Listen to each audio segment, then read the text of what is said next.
In June 2026, the two biggest names in frontier AI made their moves, laying out exactly how we'll buy intelligence from here on out. OpenAI split GPT 5.6 into three tiers: Sol for reasoning, Terra for balance, and Luna for fast, high-volume work. Days later, Anthropic's Claude Sonnet 5 undercut its predecessor. Underneath them, Chinese open-weight models like DeepSeek set a massive pricing floor. When you see headline prices drop across the entire industry, the logical assumption is that your operational bills are about to get much lighter. But relying on those sticker prices to forecast actual expenses is a trap. To understand why, let's look at what enterprise financial operations teams are actually facing. This dual-axis chart tracks the blended cost of AI across 2.4 billion API calls. From 2025 to 2026, unit costs plunged 67%. But inversely, 73% of enterprises saw their actual AI costs exceed original projections. The disconnect comes down to one primary driver: agentic workloads. Instead of a human sending one prompt and getting one answer, an agentic loop might call the model 50 to 200 times iteratively to complete a complex task. Every one of those automated iterations consumes tokens. That compounding volume multiplies your usage much faster than the price per token falls. Developers are stuck making a choice: trust the new, cheaper rates and let models run, or invest heavy engineering time upfront to strictly control those loops. If you choose to just let the models run, those unchecked loops turn even the cheapest advertised rates into massive financial liabilities. Let's put a specific monthly workload through these models to see exactly how those loops hit your budget. This bar chart measures a workload processing 50 million input tokens and 10 million output tokens per month. Run that entirely on GPT 5.6 Sol, and your baseline cost is roughly $550. Run that exact same workload on DeepSeek V4 Flash, and the bar drops to a fraction of that size. The cost gap between Sol and DeepSeek on output tokens alone is roughly 100 to 1. Filling in the middle of the spectrum, GPT 5.6 Luna comes in at $110, Terra at $275, and Claude Sonnet 5 at roughly $200 at its introductory price. There is an obvious appeal to paying the $550 for Sol. Sticking to a single flagship model keeps your architecture simple and guarantees you have maximum reasoning power for every step. But when you multiply that $550 baseline across hundreds of parallel agentic loops, that single model approach becomes financially impossible to scale.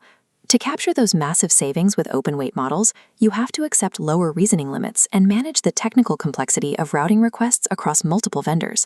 Relying on premium models to generate high volumes of output tokens will completely destroy your product's unit economics. Even if you carefully balance your models, the sticker price doesn't always reflect what the system is actually doing under the hood.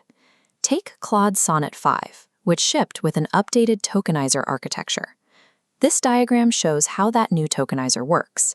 It takes the exact same block of raw text and maps it into 1 to 1.35 times more billable tokens than Anthropic's older models did. When you take that lower advertised unit price and multiply it against a higher raw token count, the actual cost of processing your document barely drops. Evaluating these models purely on their advertised price per million tokens is an incomplete financial metric, and it will leave you with a surprisingly large bill. Fortunately, developers do have a major architectural lever they can pull to fight these rising input costs: prompt caching. If you reuse a stable prefix, like a massive system instruction or a fixed knowledge base, across multiple consecutive API calls, both OpenAI and Anthropic now offer significant discounts. This flowchart maps the financial impact on GPT 5.6 Sol.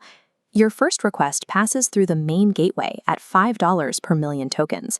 But once cached, subsequent reads bypass that initial step, dropping your input cost down to just 50 cents. That 90% reduction only happens if your application is built to fire repeated requests against the exact same context over and over.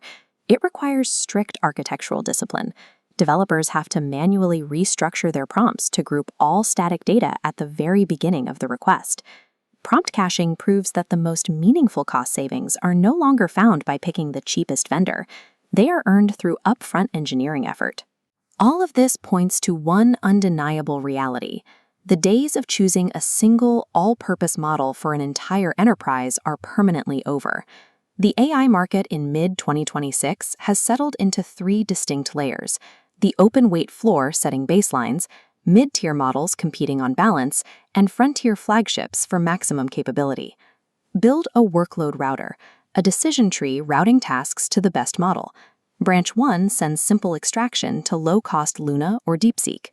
Branch 2 directs everyday production to Balance Terra or Sonnet 5. The final branch sends complex reasoning to Premium Sol or Opus. If your team lacks the resources to build this routing layer right now, standardizing your operations around a mid-tier model is the safest financial compromise. Long-term survival means you have to stop looking for a single, easy answer. You have to trade immediate engineering simplicity for exponential, systemic cost control.